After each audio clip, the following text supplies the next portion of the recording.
여러분 안녕하십니까?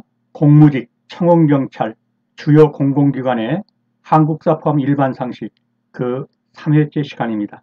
여러분을 환영합니다. 그러면 문제풀이로 들어가도록 하겠습니다. 1번입니다.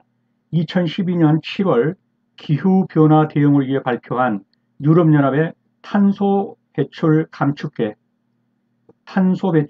계획이 지금 전 세계적으로 시행되고 있죠. 이 탄소 배출 감축 계획을 무엇이라고 하느냐라는 건데요. 1990년을 기준으로 해서 탄소 배출 55%를 감축한다는 계획이에요. 그래서 Fit for 55% 감축하겠다. 그래서 탄소 배출 감축 계획은 Fit for 55입니다. Fit for 55 계획입니다. Fit for 55 계획. Fit for 55는 유럽연합의 Fit for 55는 55%에 맞춘다. 즉 2030년까지 온실가스 순 배출량을 1990년 대비해서 55%를 줄이겠다. 그래서 이 문제가 나오면 탄소 배출 감축 계획 그러면 55% 줄인다. 그래서 55%짜리 55 나오는 거 찾으시면 되겠습니다. Fit for 55. 2번입니다. 신기술에 대한 정보를 원천 봉쇄하기 위해서 특허춘을 안 해버리는 겁니다. 특허춘을 하게 되면 어떤 내용을 특허춘을 했다는 것이 발표가 되면서 이것이 이제 누설이 될 수가 있죠. 외부에서 다 알게 된단 말이죠. 그럼 외부에서 이와 비슷한 기술 개발을 해버리게 되면 이러한 그 비밀이 누설되기 때문에 아예 특허 출원도 안 해버리는 거예요.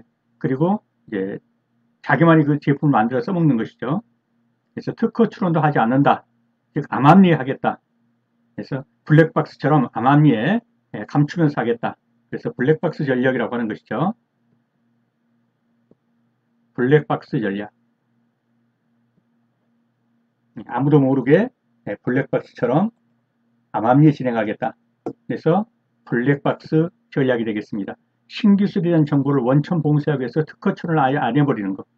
신기술을 개발한 기업이 관련된 특허를 출원할 경우에 경쟁업체가 이 기술을 참고해서 새로운 신기술을 개발하는 것을 막아버리기 위해서 아예 특허춘을 하지 않은 채 기술을 숨기는 전략.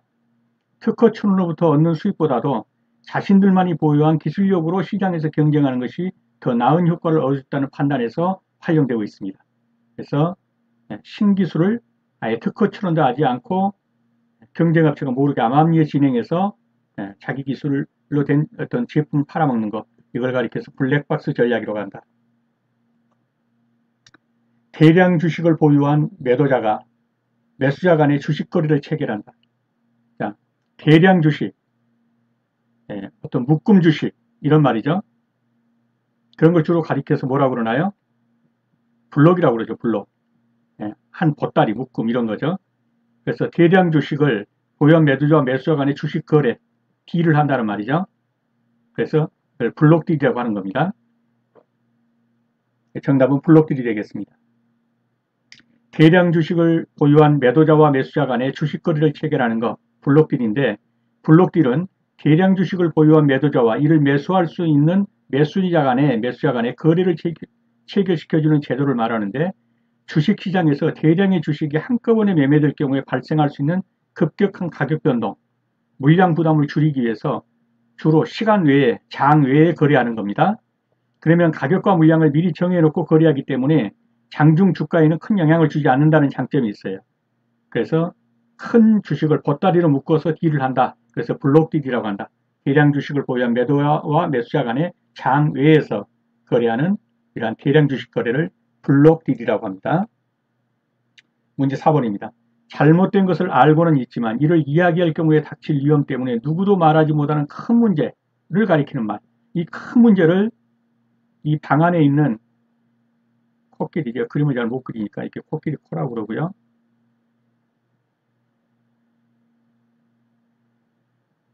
어떻든 이게 뭐 코끼리라고 합시다.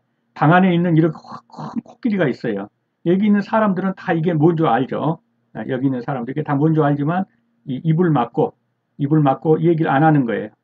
얘기하면 올 수 있는 파장이 너무 크기 때문에 이 큰 문제에 대해서 다 알고 있어요. 이 방 안에 코끼리니까 모르는 사람이 있겠어요? 다 알고 있는데 서로 입을 막고 얘기를 안 하는 겁니다. 얘기를 했을 경우 올 파장이 너무 크기 때문에. 이러한 현상을 뭐라고 그런다? 방 안의 코끼리라고 합니다. 예, 방 안에 있는 코끼리처럼 모든 사람이 다 알고 있지만 그 문제가 너무 커서 그로 인해서 야기될 수 있는 문제가 너무 크기 때문에 아무도 말하지 않는 현상, 이런 것을 방 안의 코끼리라고 한다. 잘못된 것을 알고는 있지만 이를 이야기할 경우에 닥칠 위험 때문에 누구도 말하지 못하는 큰 문제를 가리키는 말을 방 안의 코끼리.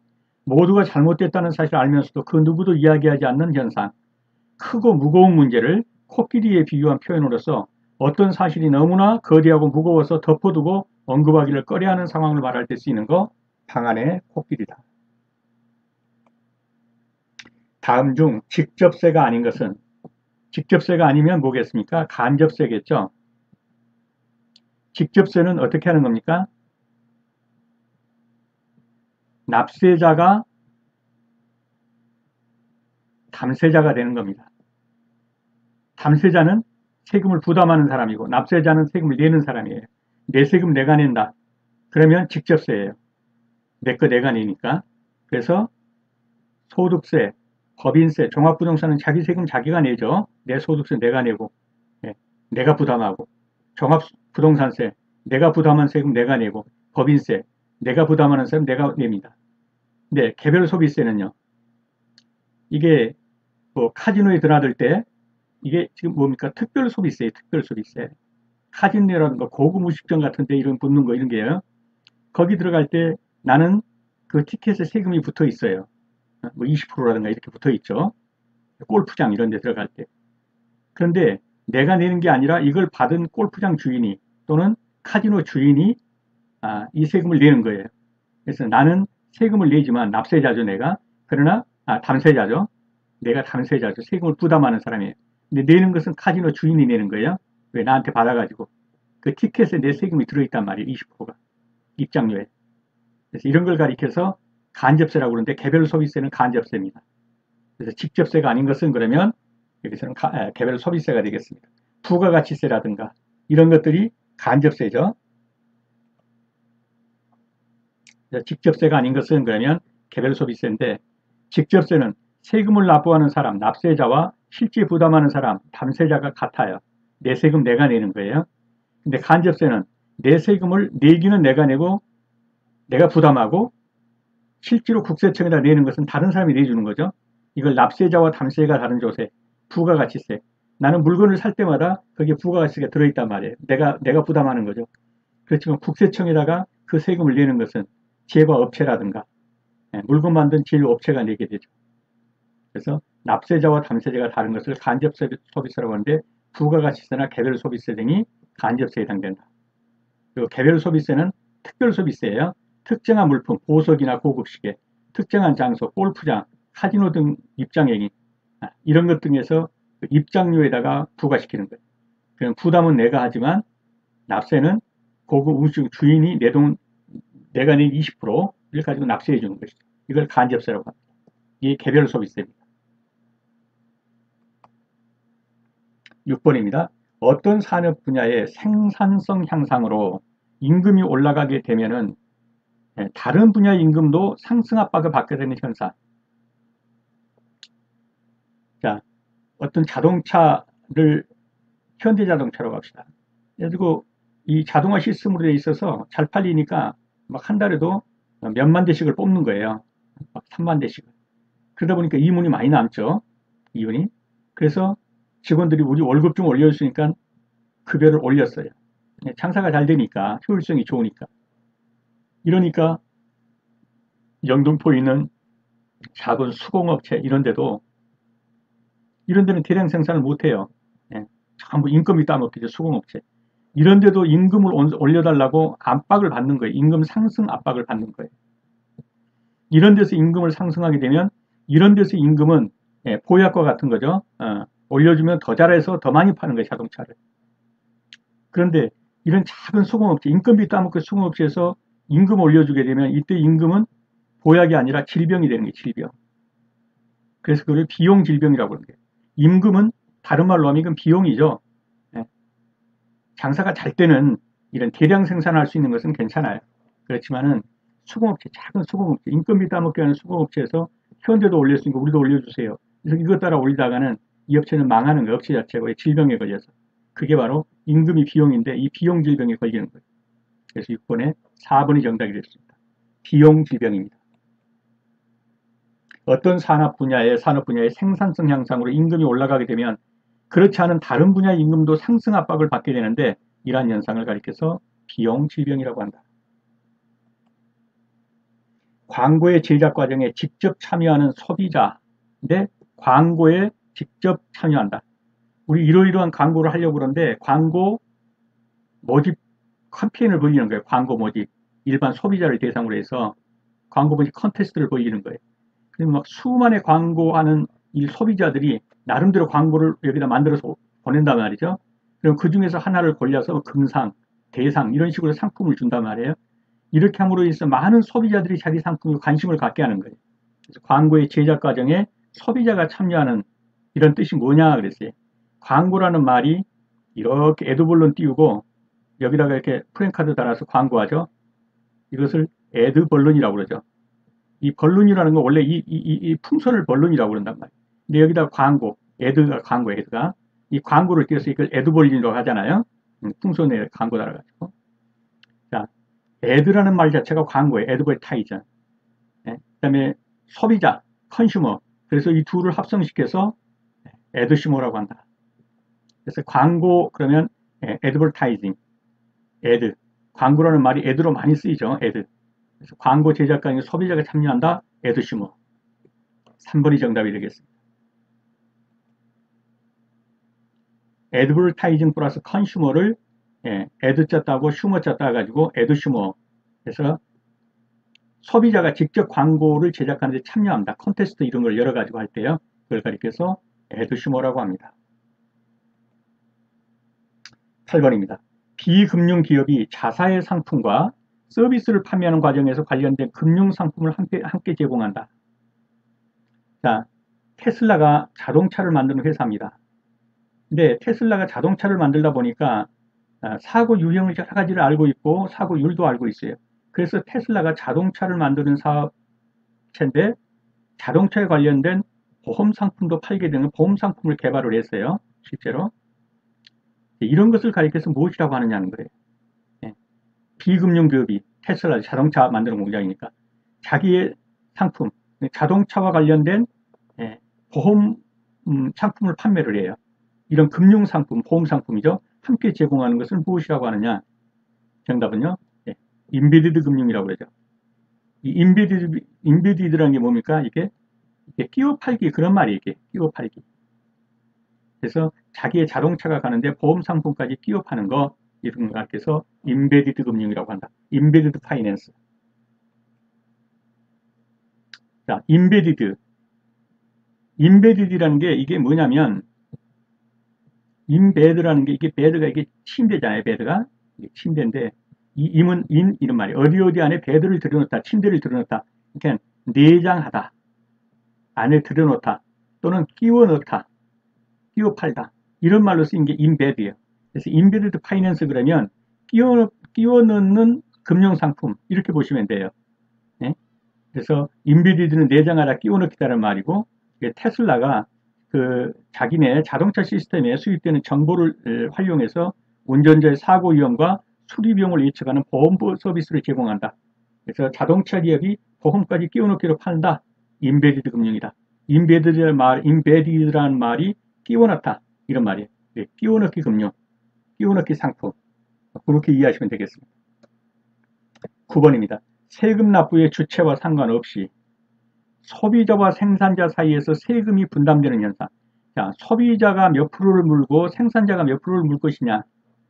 어떤 A라는 상품이 있는데 이게 100원짜리 상품이에요. 그런데 여기다가 정부가 500원의 세금을 매겼어요. 물품세를. 자, 그렇다면 이 A라는 제조업체에서는 생각을 해보겠죠. 500원을 내가 다 물 것인가? 500원을 다 소비자에게 부담시킬 것인가? 500원을 전부 소비자에게 부담시키면 나는 안 물어서 좋죠. 근데 가격이 올라가기 때문에 수요가 급감하겠죠. 그로 인해서 오는 수요 급감으로 오는 총 수익에 수익하고 그 다음에 세금을 부담시켰을 때 안 시켰을 때 내가 세금 부담하고 이걸 적정히 고려해서 그래 300원은 내가 물고 300원은 소비자한테 부담시켜야 되겠다. 이렇게 300원은 내가 귀착, 200원은 소비자에게 귀착. 그래서 조세 귀착의 원리예요. 자, 비슷비슷하죠, 용어가. 예, 착착 달라붙게.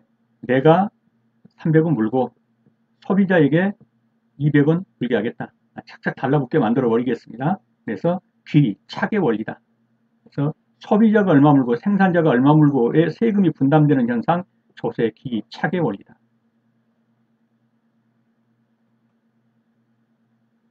이 내용은 똑같은 내용이니까 한번 읽어보시고요. 정답은 조세 귀착의 원리가 되겠습니다. 10번입니다. 금리 인하와 같은 통화정책이나 재정지출 확대와 같은 재정정책으로도 경기가 부양되지 않는 상태를 무엇이라고 하느냐. 자, 너무 경기가 불황이라서 금리를 인하시켜 봤어요, 중앙은행이.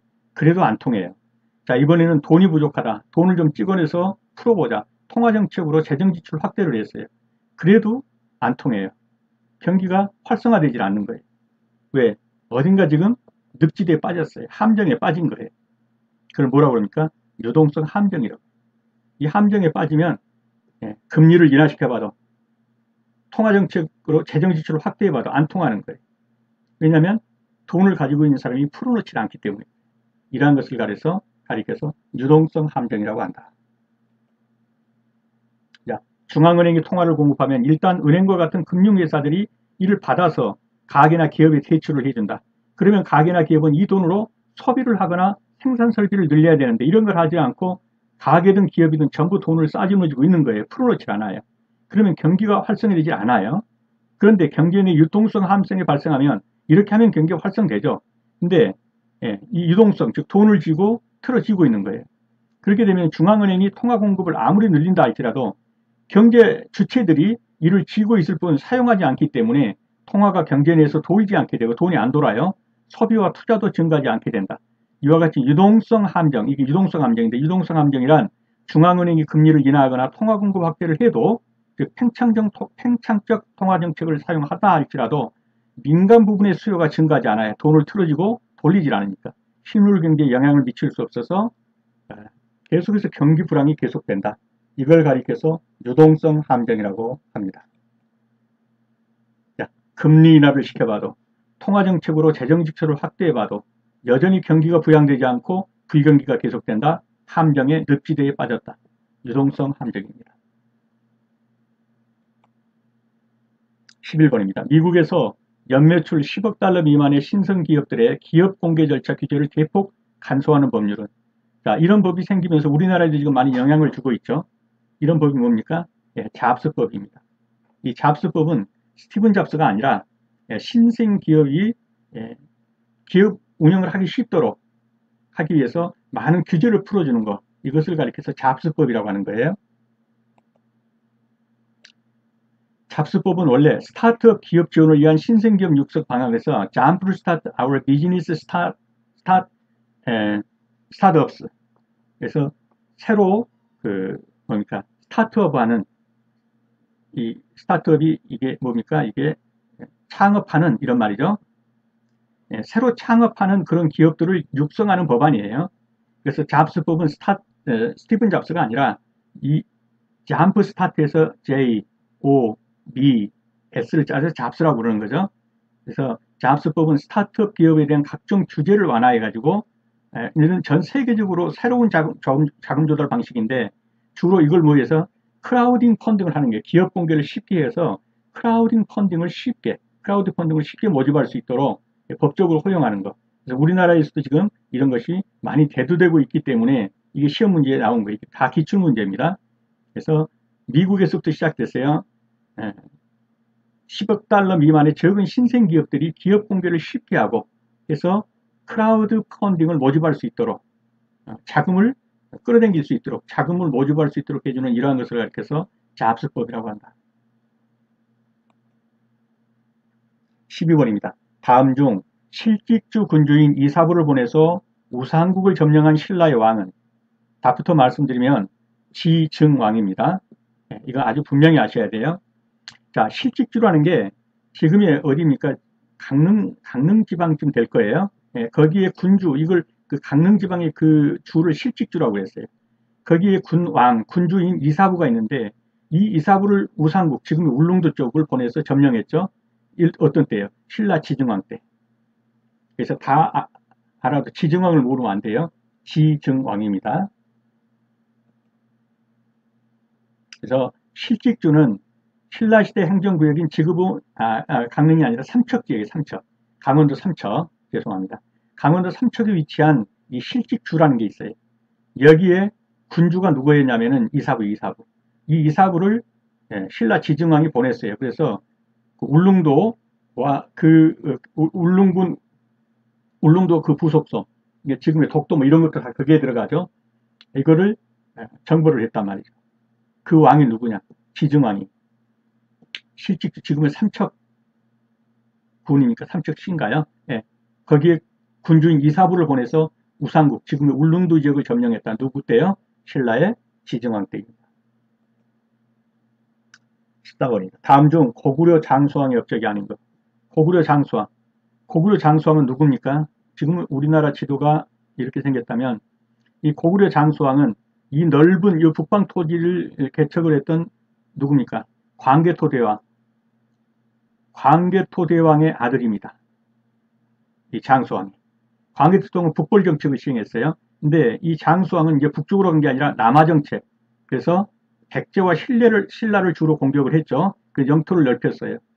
그래서 역대 가장 영토가 넓었던 거, 이것이 장수왕 때예요. 북쪽으로는 자기 아버지인 광개토대왕이 넓혀놨고 남쪽으로는 자기 자신이 남하 정책으로 넓혔고, 그래서 지금의 백제의 부여성 정도까지도 다 먹었어요. 이 왕이 장수왕이에요. 자, 고구려 역사상 가장 넓은 영토를 다스렸습니다. 맞습니다. 수도를 국내성에서 평양성으로 옮겼어요. 평양으로. 이것도 맞아요. 북진 정책을 써서 아니에요. 북진 정책 안 썼고요. 중국의 북이와의 전쟁 일으키지도 않았고 동맹 관계를 맺어서 외교를 자하했습니다. 여러 차례 승리에 다 틀렸어요. 예. 고구려의 광개토대왕은 북진 정책을 시행했지만 장수왕은 남하 정책을 시행해서 신라와 백제를 먹어 들어간 사람이에요. 충주에 중원 고구려비를 건립했어요. 맞습니다. 틀린 거는 북유와는 좋은 관계를 맺고 동맹을 맺었다. 그래서 북진 정책 틀렸습니다. 13번에 3번이 정답이 되겠습니다. 자, 장수왕은 광개토대왕의 맏아들로 98세까지 장수했다 그래갖고 장수왕이라는 이름이 붙은 거예요. 장수왕이라는 시호가 붙었는데 고구려 전성기를 이어갔다. 광개토대왕이 이어서. 그래서 평양으로 국내성에서 평양성으로 천도했어요. 남진 정책을 썼어요. 그래서 신라와 백제를 공격했지 남북조와는 외교관계를 맺고 안정을 구가했습니다. 충청부터 충주시에 장수왕에 만든 충주 고구려비가 있어요. 거기 다 먹어 들어갔단 말이에요. 남하 정책을 써요. 이게 장수왕입니다. 그래서 고구려 장수왕의 업적이 아닌 것은 그러면 북진 정책도 아니고 북이와의 전쟁도 치른 적이 없고 동맹관계를 맺었다. 외교관계에서. 그래서 정답은 3번이 되겠습니다. 14번입니다. 1402년 김사영, 이무, 이해 등이 만든 우리나라 최초의 세계지도. 우리나라 최초의 세계지도. 그게 뭡니까? 강리도죠. 강리도. 줄여서 강리도입니다. 여기 제일 긴 이름이네요. 혼일강리 역대 국도지도. 다른 건 몰라도 강리자 들어가네. 강리도입니다. 정식 이름은 혼일강리 역대 국도지도입니다. 우리나라 최초의 세계지도. 세계에다가 세계지도를 이렇게 그리는데 여기 우리나라를 엄청 크게 그렸어요. 근데 이 세계지도는 사실은 중국을 통해 들어온 겁니다. 자, 우리나라의 세계 최초의 세계지도, 우리나라의 최초의 세계지도 혼일강리 역대 국대지도인데 줄여서 강리도라고 한다. 자, 강리도, 일명 강리도는 우리나라 최초의 세계지도로 알려져 있고 1402년에 태종 2년이에요. 김사영, 이무, 이회 등이 중국과 일본에서 들여온 지도들을 토대로 해서 제작한 거예요. 이 내용은 읽어보시고 현재 원도는 없어요. 그래서 이 복사본만 일본에 지금 남아있는 것으로 전해져 있습니다. 강리도입니다. 15번입니다. 조선 후기 유득공이 발해의 역사를 기록하게 했은 책. 이거 둘은 아닌 건 분명하겠죠. 발해사, 발해고, 산가, 공가, 뭐 이렇게. 발해사라는 책은 없어요. 발해의 역사를 편찮은 책이 발해고라는 책이, 이 유두공이 편찮은 책입니다. 그래서 발해의 역사를 남쪽에는 신라, 북쪽에는 발해, 이런 식으로 해서 우리나라 역사로 편입시켜서 쓴 책이 바로 발해고입니다. 발해고는 조선 정조 8년 규장과 검사로 일하던 실학자 류득공이 발해에 관한 저술에서 발해 사에 관해서 저술한 역사서예요. 읽은 것 상으로 두 종류가 있는데 신라와 발해를 남북국으로, 남쪽은 신라, 북쪽은 발해, 이런 식으로 해서 남북 국사관을 창조한 서적이다. 유명한 겁니다. 발해의 역사를 기록한 책으로 발해고입니다. 발해사가 아니고 발해의 역사를 기록한 발해고입니다. 네, 수고 많으셨습니다. 다음 시간에 다시 뵙겠습니다. 감사합니다.